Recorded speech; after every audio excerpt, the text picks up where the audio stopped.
Para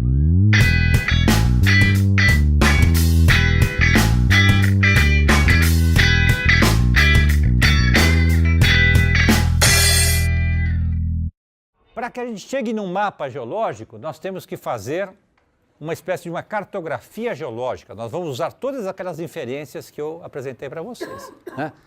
E através dessas inferências, nós vamos cartografar num mapa a distribuição geográfica dessas unidades, né? Muitas vezes nós temos apenas o solo, né? Mas nós podemos fazer extrapolações em regiões tropicais. A alteração é tal que os solos são espessos, né? Nós podemos ter espessuras de até 20 metros de solos. Solos derivados das rochas subjacentes. E, portanto, nós podemos fazer as extrapolações. Ou seja, apesar de o intemperismo, né, e a erosão dificultar a observação dos aspectos originais, nós podemos fazer extrapolações geológicas e, com isso, fazermos, com base em observações de corte de estrada, como vocês fizeram, pedreiras, morros, cachoeiras, fazermos as ilações em relação ao mapa geológico, tá? Temos convenção para isso. Cores rosa com destaque em vermelho significa granitos e ignais, tá? Em mapa geológico nós temos essa convenção. Representam escudos, como o escudo atlântico, expondo rochas que foram formadas originalmente a 10, 15 quilômetros de profundidade. A erosão vai raspando e com isso nós vamos tendo o aparecimento dessas rochas. Outras cores mais claras representam rochas sedimentares, como a Bacia do Paraná, como a Bacia do Parnaíba, a Bacia do Amazonas, e traços pretos serão falhas, diques, né, as estruturas geológicas posteriores, tá? Aqui está um exemplo. É um mapa em outra escala, em relação àquele do estado de São Paulo, né? Aqui nós temos um mapa continental, vejam, aqui está Curitiba, São Paulo, né? Aqui Cabo Frio, né? Nós vemos novamente os sedimentos recentes da Bacia de São Paulo, terciária. Aqui está a cor suave da Bacia de Taubaté, o Vale do Paraíba, né? Itaboraí, Bacia de Curitiba. Representam abatimentos na crosta continental que foram preenchidas por sedimentos recentes, né? Aqui está a borda da Bacia do Paraná também, né? Esta camada, como vocês viram, é a mais antiga e esta aqui, por cima, é a mais nova, né? E temos outras ainda, né? E o róseo representando a crosta continental afetada por uma série de falhas, rupturas, né? Enormes rupturas da crosta continental, né? Que representam esforços passados. Muitas vezes essas rupturas são reativadas, né? Vocês tiveram notícia há pouco, norte de Minas Gerais, um terremoto, né? 4,3 na escala Richter. São antigas rupturas, né, que foram reativadas porque o planeta é vivo, né? Aliás, uma particularidade, né? Nós temos aqui em Rio de Janeiro, vocês estão vendo aqui essas estruturas, né? Aqui fica a nossa usina nuclear, né? De Angra, né? E claro que a engenharia permite, né, você estabilizar esta região. É necessário que você tenha usinas nucleares próximas ao mar, né? Não para ter tsunamis, né, mas para que a gente tenha aqui a água para resfriar, né, os reatores, né? Mas hoje a tecnologia, né, permite, em regiões de alta sismicidade, termos até a torre mais alta do mundo, como lá no Japão, né? E lá é uma região sísmica, extremamente sísmica. Então, não tenhamos risco em relação aí à nossa usina nuclear, né? Mais um outro aspecto que a gente tem que conciliar em relação à geologia são os aspectos da geografia física, né? Nós temos importantes elementos que respondem pela organização geológica, né? O Planalto Ocidental e as costas basálticas representam exatamente o limite da Bacia do Paraná. As costas da região de Botucatu representam antigos derrames, aqui vocês veem até uma nuance aqui na imagem, né? Representam o fronte desses derrames, né? Quem vai aqui para Botucatu, Serra do Botucatu, vocês veem belíssimos exemplos de derrames, né, de vulcanismo da Bacia do Paraná. Nós temos uma região aqui mais baixa, que nós chamamos de depressão periférica, que está limitada pelas costas basálticas e pelo Planalto Atlântico, né, Serra da Mantiqueira, né, e aqui a Serra do Mar, e nós temos aqui a província costeira. Então, esta organização geomorfológica tem a ver com a organização geológica. Então, o escudo atlântico é toda esta região envolvendo a província costeira e o Planalto Atlântico, né? Aqui estão os sedimentos recentes da bacia de São Paulo, bacia aqui de Taubaté, etc., né? E aqui nós começamos a ter, a partir do Planalto Atlântico, cada vez menos rochas metamórficas e cada vez mais o material sedimentar da bacia do Paraná, né, coberto pelos derrames ou a sua alteração, o solo roxo, terra roxa, tão importante aí do oeste paulista. Né? Então, novamente, entrando para esse mapa, né, das principais unidades, nós temos aqui outra vez as rochas da bacia do Paraná, né, os derrames são esta grande unidade, né, aqui está a região da depressão periférica, o Planalto Atlântico e a província costeira, que envolve, inclusive, a sedimentação recente, quando a gente desce aí a Anchieta ou a Rodovia dos Imigrantes, aquela vista belíssima, plana, do litoral paulista, né, é a planície costeira aí de Santos. Aliás, um ponto interessante, eu já vou antecipar para vocês, esses limites, né, né, vejam que eles são muito parecidos, né, acompanham, né, um ao outro, né, representam curvas de nível. Tá? Significa que aqui está mais baixo, aqui é mais alto, vamos dizer aqui, 550 metros, 800 metros, 900 metros. Né?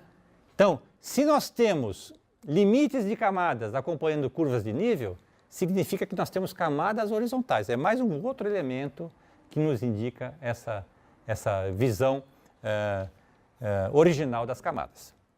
Tá? As camadas sedimentares, arenosas, que têm muitos espaços entre os grãos, são excelentes aquíferos. Tá? São aproveitados, né? Região de Ribeirão Preto, por exemplo, né? Os aquíferos, que são o aquífero Guarani, que é o principal aquífero aqui do sudeste brasileiro, né? Esse recurso subterrâneo ele é aproveitado para as indústrias, para suprir as cidades. Né? Hoje há programas governamentais justamente para proteger este aquífero de contaminação, porque a agricultura com seus agrotóxicos, né, e com a chuva, isso pode impregnar e contaminar. Né? Existem mapeamentos até em áreas de recarga de aquíferos que estão situadas em cemitérios, imagine isso. Né? Ou plantações que usam muitos agrotóxicos, então isso tudo está sendo controlado justamente para preservar a qualidade desses aquíferos. Né? Nós podemos trabalhar com mapas desta forma, então a visão superior das unidades, mas nós podemos trabalhar também como se nós estivéssemos vindo de frente, olhando as unidades. Tá? É uma outra forma de nós observarmos a camada. Nós chamamos isso de um perfil, ou perfil geológico. Tá? Então aqui vocês têm agora uma dimensão, uma segunda dimensão. É a profundidade ou a espessura da crosta. Litoral, interior. Tá? Região oeste paulista. Então nós temos aqui, olha, o Planalto Atlântico, sustentado por granitos ignaces, né? Altas elevações, as maiores são sustentadas por quartzitos, então rochas com muito quartzo, então muito resistentes, né? E que nos dão aqui, por exemplo, Serra do Japi, Morro do Jaraguá, né? São rochas quartzíticas, né? Ou talvez nos dão o Espigão da Paulista, né? Que são rochas ígneas, rochas metamórficas. Né? E aí, descemos da Paulista, estou fazendo uma analogia aqui, nós chegamos aqui à região da cidade universitária, onde nós temos os sedimentos terciários da bacia de São Paulo. São sedimentos associados aos rios, Rio Pinheiros e Rio Tietê. Né? São sedimentos que estão extremamente contaminados pela ocupação urbana. Né? Os poços subterrâneos que eram feitos há décadas, né? Estão todos contaminados, ninguém mais utiliza mais essa água. Né? Então, São Paulo está sobre uma bacia sedimentar, mas lateralmente nós temos a Serra do Mar, né? A depressão, aqui nós temos as planícies aluviais de Santos, né? E aí nós temos esta região que nós chamamos de depressão periférica, que fica entre o Planalto Atlântico e a bacia do Paraná, as cuestas de Botucatu, né? E aqui as camadas estão deformadas, né? As camadas estão inclinadas. Essa é uma inclinação exagerada, porque isso aqui representa a bacia do Paraná, tá? Aqui nós temos sedimentos, nós temos os condutos vulcânicos, né, gerando os derrames que sustentam as cuestas de Botucatu. Então a gente pode, além de criar um mapa geológico, interpretar um perfil geológico, e com isso eu vou dizer assim, ó, esta é a unidade mais antiga, né, esses são os sedimentos que estão depositados sobre essa unidade mais antiga. Deu para entender o raciocínio, gente? Tudo bem? Dobras, falhas, ou seja, estruturas em rochas, né? E isso tem um vínculo direto com a formação de montanhas. Tá? No tempo geológico, isso vai gerar, inclusive, as rochas dos escudos. Né? Conforme eu disse, os escudos são grandes áreas de exposição de rochas metamórficas ígneas, né? E particularmente as rochas metamórficas, e que são o sítio das deformações e das estruturas. Né? Por definição, estruturas, nós podemos ter estruturas coesivas, em que não há ruptura, e nós temos estruturas de ruptura, que são as falhas. Tá? Estruturas coesivas, sinônimo, dobras, deformações. Estruturas de ruptura, sinônimos, falhas, fraturas. Qual a diferença entre falhas e fraturas? Falha envolve deslocamento entre blocos rochosos. Deslocamento entre blocos rochosos significa pressão, significa metamorfismo dinâmico. Né? Fraturas, basicamente, é a ruptura da rocha e você tem um espaço vazio entre essas rochas. Tá? Essa é a diferença básica. Existe um capítulo que ilustra esse tema, é o capítulo 16 do Decifrando a Terra. Tá? É um capítulo denso, mas vocês novamente filtrem dali a informação relevante para este conhecimento para vocês. Né? Então, as montanhas, né, vocês já sabem, se erguem na convergência entre placas tectônicas. Né? E nesse ambiente, ou seja, metamorfismo regional, aporte de grandes pressões e temperaturas, nós vamos ter rochas dobradas, né, por conta dos ambientes profundos, e nas áreas mais rasas, as rochas estão quebradas. Né? Por outro lado, por conta dessas grandes tensões associadas às placas tectônicas, esse material contorcido, quebrado, né, torna-se menos denso e soerguido a 8, 9, 10 mil metros de altitude. Né? Retratam, sem dúvida, né, a magnitude dos processos que transformam a superfície do planeta e que são induzidos fundamentalmente pela dinâmica do manto. Né? As correntes de convecção, as plumas, né, que vão modificando paulatinamente a morfologia do nosso planeta, vão transformando esta crosta, tornando-a geologicamente mais evoluída, e não só a crosta, como os oceanos, a atmosfera. Né? Então a tectônica de placa é que vai nortear todas essas modificações e mais, vão adaptar ambientes para a presença da vida no tempo geológico. Né? Então, imaginem na época das grandes glaciações, que nós vimos aqui um exemplo marcante no último afloramento, né? Certamente naquele momento, né, a vida, de alguma forma, foi arrefecida. Né? Então, mostrando novamente como os ambientes, né, são, ou seja, a tectônica de placa, são norteadores, condicionantes da evolução biológica. Né? Então, como eu disse, deformações, fraturas, falhas acontecem no ambiente de convergência de placas.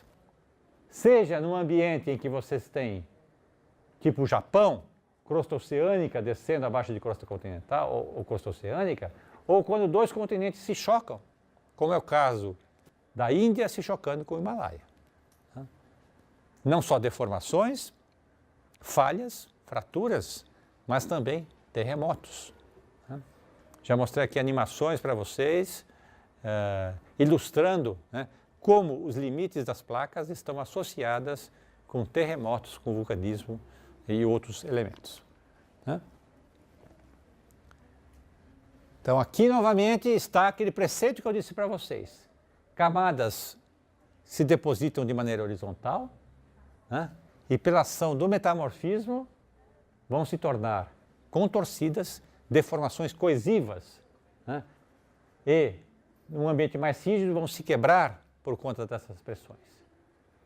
Muitas vezes, algumas rochas vão se sobrepor a outras, no que nós chamamos de uma estrutura chamada falha de empurrão.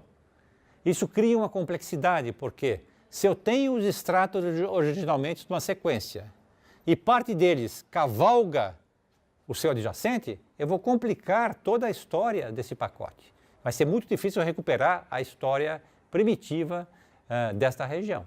Mas é assim que evolui o planeta, de uma maneira bastante complexa. Né? Então, as rochas se deformam, isso ocorre em profundidade. Isto aqui é uma raiz de uma cordilheira, de uma cadeia de montanhas. Né? Uma amostra de mão, aqui na mesa, né? E uma amostra de um paredão, né? Mostrando como as rochas, muitas vezes, se deformam de tal modo que um pedaço cavalga o outro. Né? Esse pacote aqui era dessa região. Ele subiu as grandes tensões que acompanham esse tipo de processo. Né? Como aqui também, né? Essa deformação e uma parte dele sobre o outro. Né? Ou seja, os processos de convergência acabam encurtando a crosta. Quer dizer, no momento que eu pego uma parte da crosta e subo sobre o outro, significa que eu estou encurtando a crosta. Se em alguns locais eu estou tendo encurtamento crustal, em outros, para manter o equilíbrio, eu tenho que ter expansão da crosta. Tenho que ter nascimento de crosta. Né? E, na verdade, o processo é exatamente esse. Em locais eu tenho separação de placas com adição de material, criação de novo assoalho oceânico. E em outros locais eu tenho choque de placas, cavalgamento e encurtamento da crosta. E esses processos vão modificando continuamente a crosta do planeta, na escala de bilhões de anos. Né? Então, aí está uma das razões de a gente estudar as deformações, as estruturas. Este é o campo da geologia estrutural, uma ramificação das geociências que tenta estabelecer a geometria das estruturas. Isso tem uma série de implicações. Se eu consigo recuperar, vamos dizer assim, a configuração original, né, isso vai ser muito importante. Vamos supor se eu tenho um determinado minério valioso, né, numa camada deformada, se eu reconhecer qual é a estrutura, eu vou poder perseguir esse bem mineral para achá-lo em outras regiões. Né? Um exemplo, o petróleo. Se eu consigo estabelecer qual a geometria da camada que contém petróleo ou gás, né, olha, eu vou conseguir, então, perfurar, né, e prospectar esse bem mineral. Né? Água, da mesma forma. Né? Então, há uma implicação geológica muito importante, além do aspecto científico, né? Claro que isso tem a ver com tensões, né? Compressão, tensão, né? Que são parâmetros físicos, que no caso do planeta são em 3 dimensões. Então, os estudos têm que envolver, os seus modelos têm que envolver 3 dimensões, né? E nós vamos tentar, então, compreender se as tensões são compressivas, se são distensivas, de separação, tração, ou se são de maneira cisalhante, gerando rasgamento. Olha a importância disto se eu estou construindo uma estrada, né? Se eu reconheço tensões cisalhantes, né, no meu barranco, no meu corte de estrada, né, para prever possibilidades de desmoronamentos, túneis também, né? Então, este campo da geologia estrutural, ele é muito utilizado na engenharia, por exemplo. Nós temos vários profissionais, né, especializados na questão da geologia estrutural, que trabalham em minas, trabalham em barragens, trabalham em estradas, né, em obras de metrô, né, justamente para estabelecer quais são as tensões, prever quais são as tensões e, com isso, então, em obras de engenharia, tentar, de alguma maneira, minimizar, quantificando, né, essas forças, área, né, quantificar esses elementos para fins, uma série de utilizações.